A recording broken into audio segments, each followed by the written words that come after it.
Welcome to Madame Raven's. This way to the library. She's been expecting you.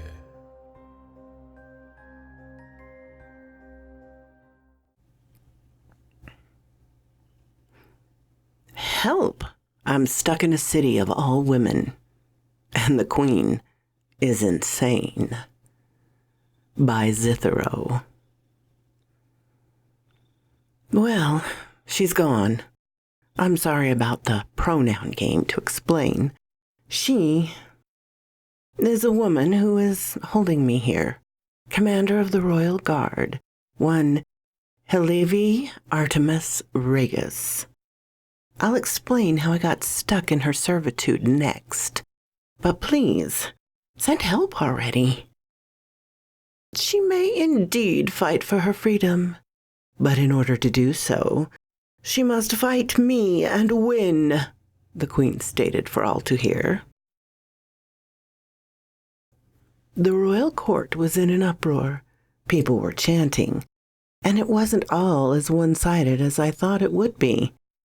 "Take her down, Dags," someone shouted. "My money's on Queen Rachel. Taking bets," another shouted. The shorter girl on the throne stood up. It was clear she too had wings, which made me wonder where I was, and how this was happening, and who these people were. "This is barbaric," the shorter girl shouted. The crowd booed her. She glared at all of them. "This will be the first thing to go when I take the throne. Mark my words." And with that, she stormed off.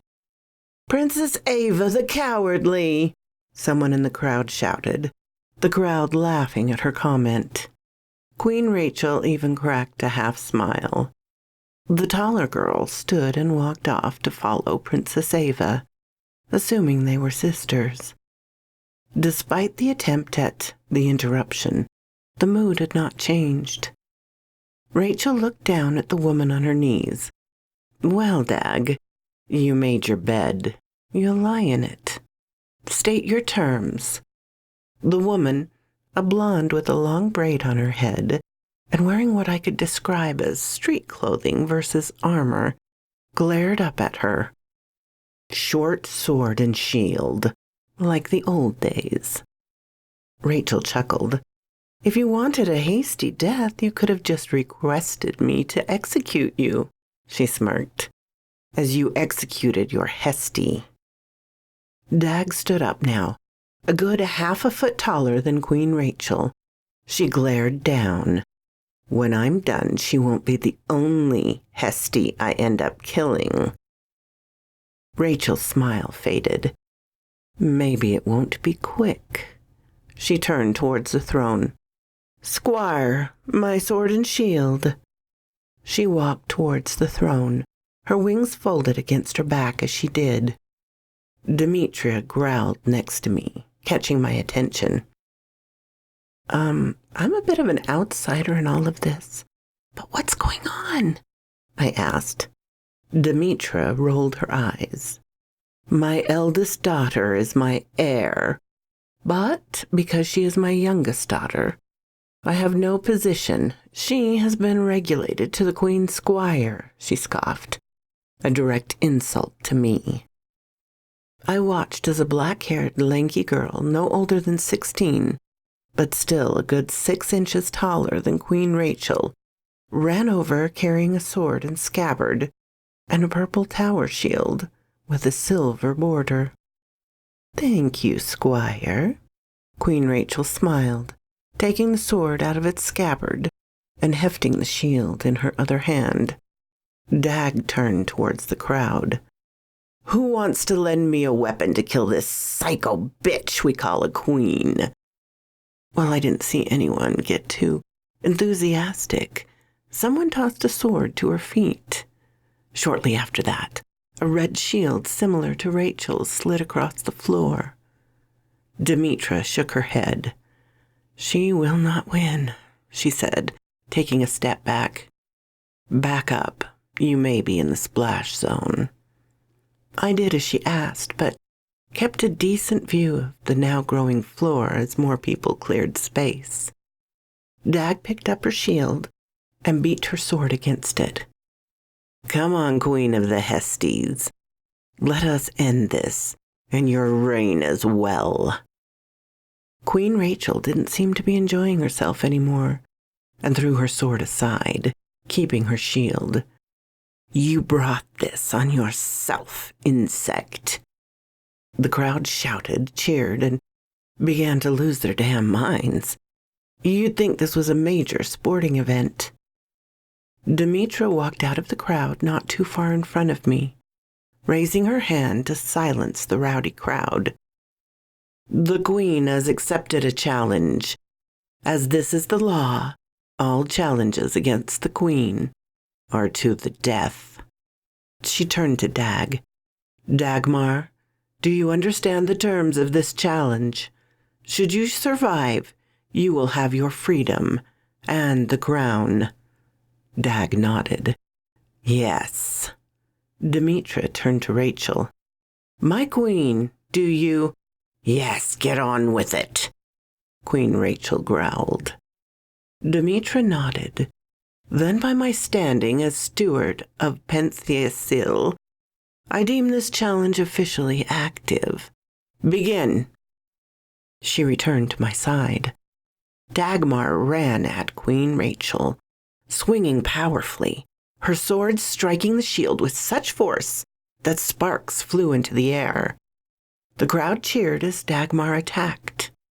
Queen Rachel did little but shift her weight and block a few strikes, making none herself as she had cast her sword aside.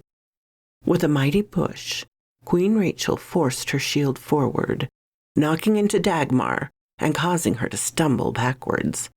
Rachel used this opportunity to throw a punch at Dagmar. Dagmar barely managed to lift her shield to block it. Queen Rachel's fist caused a dent in the thing. Before Dagmar could react, Queen Rachel swung the shield broadways, smacking Dagmar on the side of the head. Again the crowd cheered. Rip her head off, someone shouted. Dagmar dropped her sword and shield as she tumbled to the floor. She grunted as she staggered to her feet. Dag, watch out! Dagmar was in a daze and didn't react in time, and within a moment Rachel had rushed her with her shield, pinning her to a column in the room. What was I again, Dagmar? You said a Hestie? Dagmar grunted, pushing against the shield, though she was not moving it. Rachel pushed her harder, forcing Dagmar's hand to slip off the sides. Care to remind me?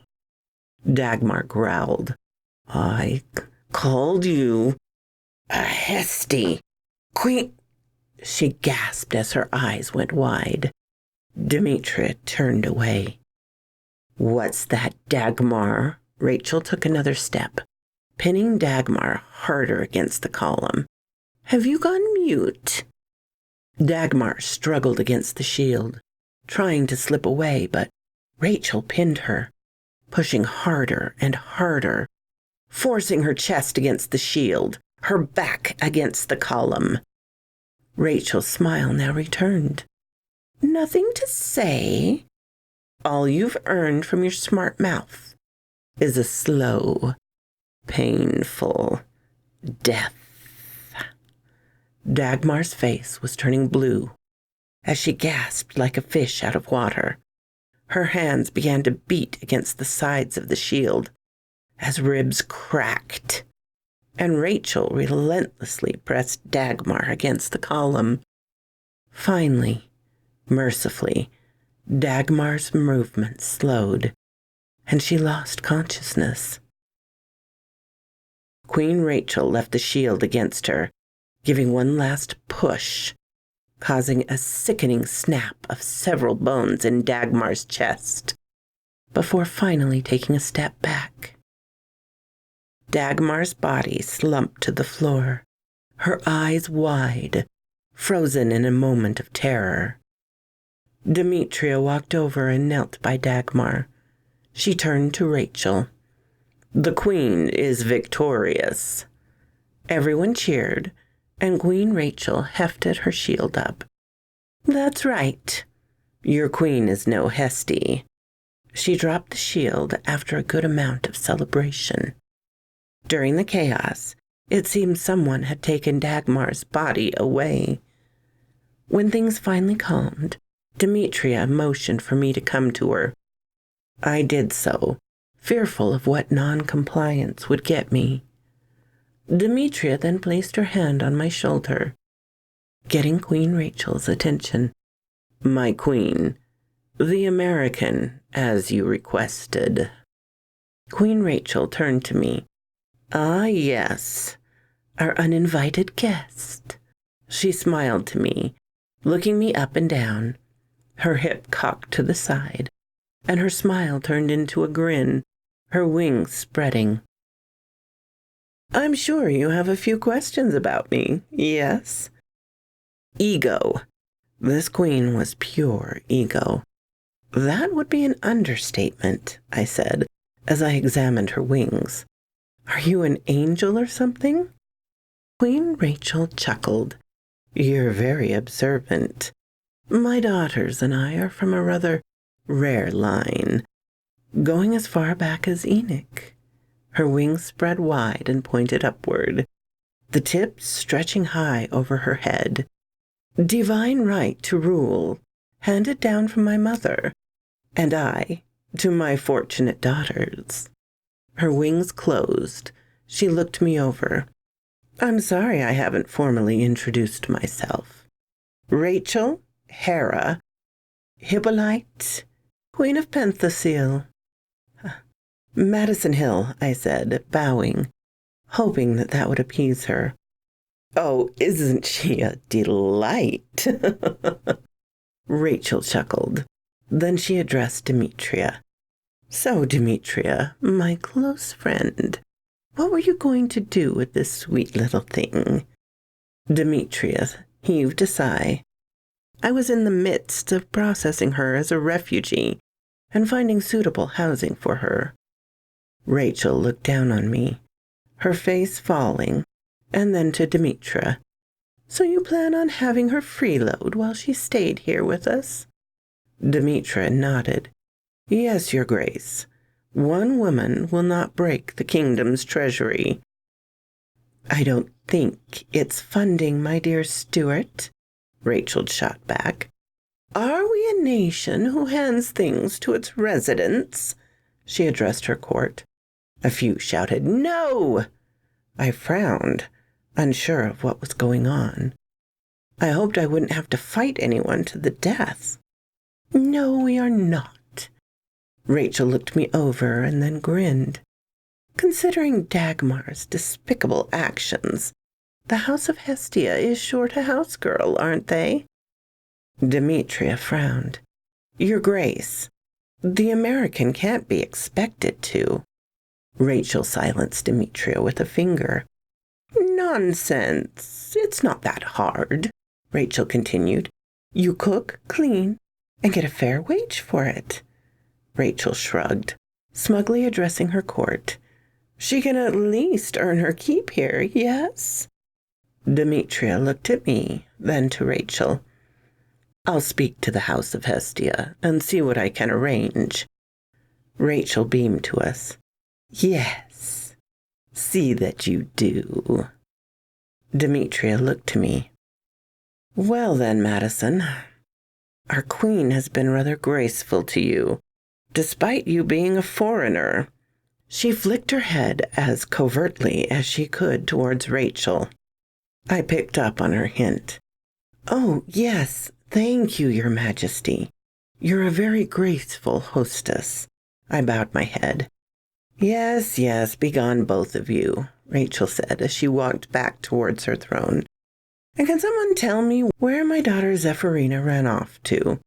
I have a surprise for her." Someone ran off into the same door Eva and, I presume, Zephyrina had vanished into. Demetria placed her hand on my shoulder and began to walk me out of the royal court. "You've got a good head on your shoulders. You may just survive us yet." "Survive you?" I asked. Listen, I needed help. I understand, Demetra said. You're better off here than on your own out there. I'm just pleased you navigated the situation well enough, she grumbled. The queen is not an even-tempered woman. I recalled Dagmar's suffocated face, shivering as I recalled the moment. The life left her eyes, replayed in my mind. Yes, I noticed. As we passed a few more people and began to walk down the large steps, I noticed the stark contrast between the soldiers and normal women. If you don't mind me asking, what is a Hestie? Demetra pointed to a woman in a dress carrying a satchel of groceries over her shoulder. That's a Hestie. They follow the goddess Hestia and maintain a warrior's home. A warrior? I asked. Warrior, soldier, Valkyrie. Demetra motioned to herself. My daughters and I, she chuckled. Most followers of Artemis. The common nickname here is Artis or Artie. I nodded. Okay, so I have to ask, where are all the men? Demetria chuckled. Not allowed inside Penthesil, by divine law. She motioned towards the east. The men's villages are scattered about in the eastern side of the city, outside the walls. There are some sections of the walls that can open up. We built an arena for special events such as family days, where men can remain on one side of the wall, but we can cross to visit them. I guess that's where you'd meet a guy? I asked. Oh, heavens, no, she chuckled. No, we raid the villages once a year for that sort of thing. I'm sorry, you raid the villages? Demetria nodded as we passed by some standard storefronts. I'm sure I saw Starbucks. Yes, it's not like it used to be. The men send their best warriors. They dress in their traditional garb. Then our chosen warriors head out and spar with them. It's a battle of courtship. If the pair enjoy how they fought and both are willing, they have their relations and part ways. Wait, you never see them again? I'm shocked. No, we see them on family days. Men meet their daughters then once or twice a year, she explained. I did my best to wrap my head around it. This crazy separation of sexes, and also needed to learn more. Murder's queen aside, I mean, this was kind of nice. No men? Wait, what if you have a boy? I have a son. His name is Jürgen. He is a strapping young lad. About 22 now. She beamed with pride. He's an absolute beast. You don't have relations with your own son, do you? I asked. Demetra scoffed. Of course not. That's ridiculous. We always communicate who is and is not in attendance for the raids to avoid just that, she chuckled. You're American. Is it true you marry your siblings? Only in the deep south.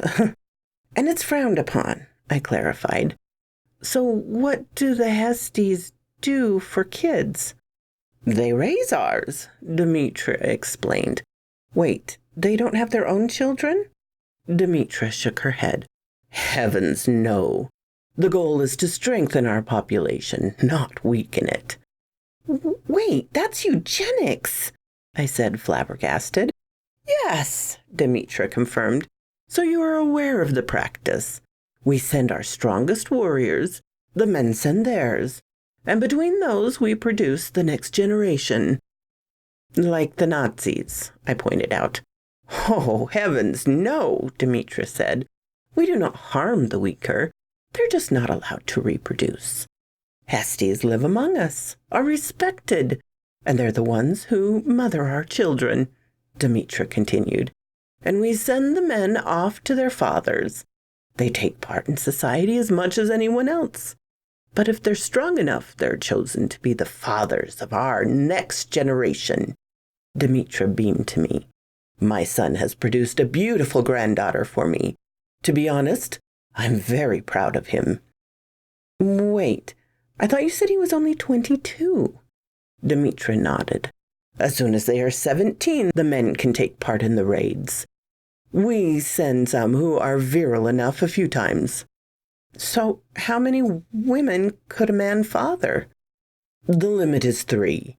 6 if it is with the same warrior, Demetra explained. My son has taken part 5 times. He's only produced 1 woman and 4 boys. But she is a stellar specimen, Demetra boasted.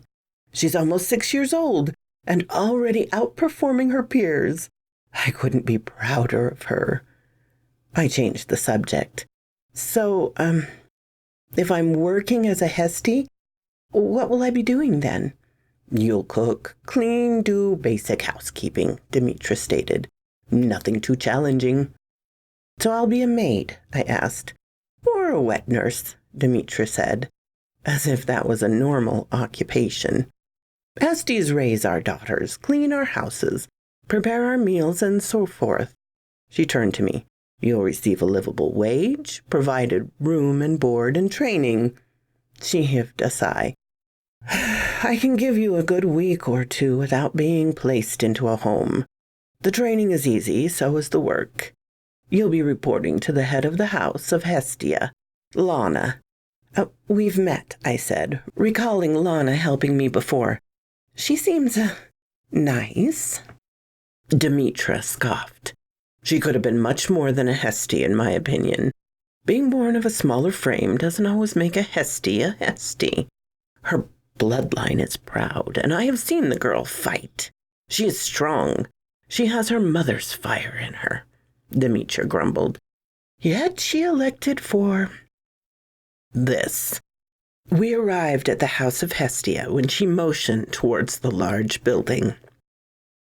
At least she's the head of it, as it should be. She glanced at me. Well, come on, then, let's get at it.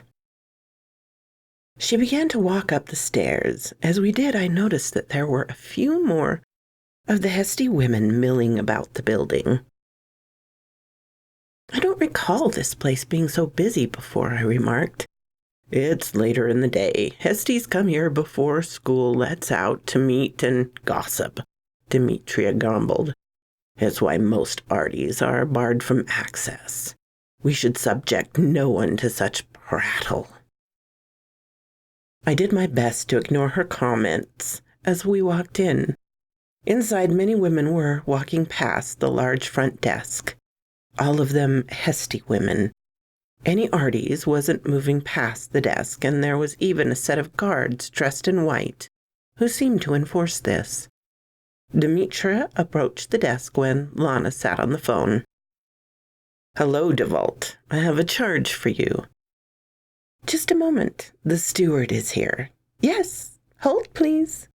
Lana looked up to her. Good afternoon, Madam Stewart. How are you today? I could be much better, DeVault. I was all set to have the foreigner live in a refugee area, but Her Royal Highness shoved her nose into my business. So now she's your newest charge. Lana turned to me and forced a smile. Ah, Maddie, right? Madison, I reminded her. Wouldn't Maddie be better? She asked. Demetra looked around. If there isn't anything else, Miss DeVault. Lana nodded. No, thank you, Madam Stewart. Demetria nodded. If you see Gail, could you tell her I am running low on milk? Lana gritted her teeth. Madam Stewart, I am not a messaging service. Fine, Demetra scoffed. If you see her otherwise, I'll call the girl. And with that, Demetra walked off. Lana turned to me. So, welcome back. They sat me in a small room, which had a bed, bathroom, and a small kitchenette, which Lana sat at a small desk, going over a few things on a tablet. Madison Hill, age 27. Height 173 centimeters, 67.5 kilograms. Eye color, hazel. Hair color, brown. And ethnicity? She looked me over. We'll just say American. She poked a few more things on the tablet. Kind of nice to hear my weight in kilograms. In pounds, I feel like a tank, I remarked. Lana chuckled. Most of the arties are around 100 kilograms average. So I'd put it in pounds. They'd likely think you were some kind of bodybuilder. She looked at me. Now, can you cook? I nodded. I'm an okay cook. Clean. I nodded. Lana nodded. Okay, I have to ask this. It's silly, I know. Good with kids? I hate children, I pointed out. Please keep me far away from children. Lana's face fell. It would be really great if you could put that aside, to be honest. I'm thankful for a lot of things, but if I have to come anywhere near a kid, I'll take my chances in the damn jungle, I threatened. Lana frowned to me. Listen, Maddie, No. Kids, I demanded. Lana nodded to me. Fine, no kids. She heaved a sigh. I have a small class of 3 girls who are doing a basic culinary course.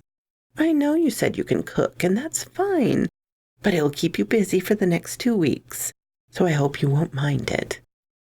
Could be worse, I guess, I sighed, as at the time I didn't realize how long I would be trapped here. 2 weeks cooking with 3 other women wasn't a bad way to spend 2 weeks, to be fair. Granted, most of what they were teaching was all low-carb, high-protein stuff I'd feed a bodybuilder, and I guess that was the idea. The girls were Grace, Alice, and Jen. When I got to know them, it was like being co-workers mostly. It was when we were parting ways that I got the most information out of them, mostly from Grace.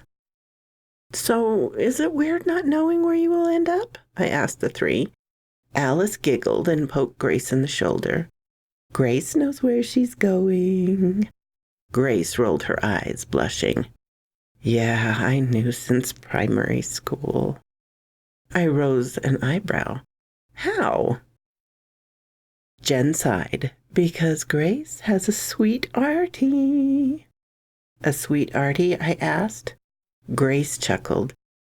Yeah, Nemi is my artie since forever, and she's at a raid right now. Jealous? Alice asked, chuckling. Gods, no, Grace smiled. She'll have a beautiful little girl, and we'll raise her together, and name her Nyx, and have a happily ever after. Wait, I had to clarify. You're her lover? Grace nodded. Yeah, she's my artie, and I'm her hestie. For life. My face went pale. I'm not expected to make love with my, artie, am I? Jen sighed. You don't have to, but it's kind of a waste if you ask me, she frowned. Unless she's a total bitch. Boss me around all day, Alice chuckled. I'll take a bitchy artie, yes please. I frowned. Grace shook her head. Nemi isn't a bitch, and I don't want her to be.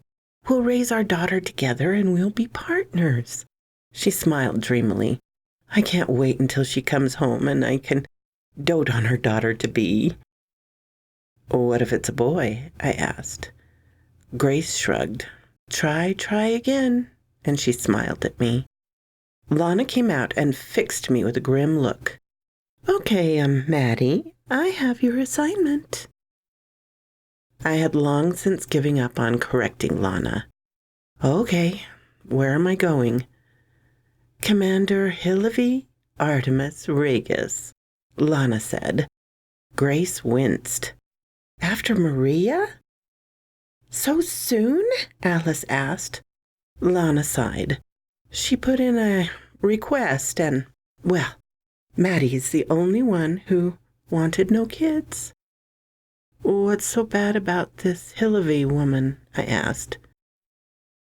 Jen turned to me. Maria? Her last Hestie?